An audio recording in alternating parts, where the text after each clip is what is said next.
Jenreg. May na-experience ako noong grade 2 ako. Magpapakilala muna ako. Mahilig akong magkapagkaibigan noong bata ako, kaya may mga masasali akong tauhan sa aking kwento at makulit din akong bata, kaya huwag niyong masyadong asahan na wala akong gagawing kalokohan.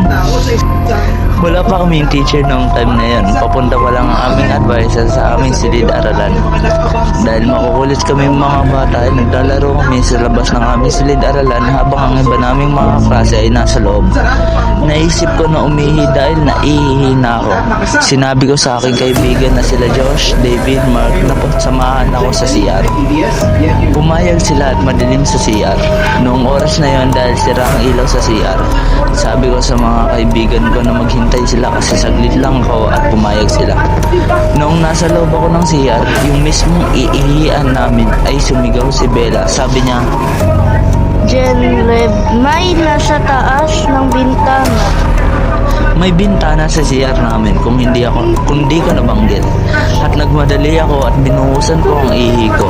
Inayos ko din ang sarili ko, sabay-sabing, Si Josh Mark. Saan?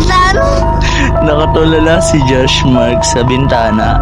Sa taas at si Chantel naman ay nanginginig sa takot. Tumingin ako sa bintana at may tao ron. Hindi ko masyadong makita ang mukha niya dahil madilim at nagsalita ako. Uy, wag nga kayong mantakot, Diyos. At hindi pa rin sila nagalaw. Natakot at na ako nun dahil hindi sila gumalaw. Nagpanik ako nun at tumingin kay David. David, bakit hindi sila gumagalaw? Ano bang nangyayari? At nagsalita si David. David, kasi kanina habang umihi ka, nakatingin sa'yo yung tao sa bintana, Sabi niya, natakot ako sa sinabi niya at tumingin ako ulit sa bintana. Nakatingin na sa akin ng tao na iyon. Ang kanyang mata ay pula. Hindi ko mailarawan ang katawan niya dahil ulo lang talaga ang nakikita ko. Sa sobrang takot ay hinila ko silang tatlo palabas at sabay-sabing, Sabihin natin kay ma'am kung anong nangyari.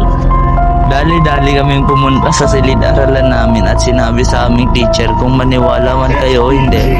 Pero sabi ng advisor namin na may tumitingin na talaga dyan sa bintana habang wala pa kami.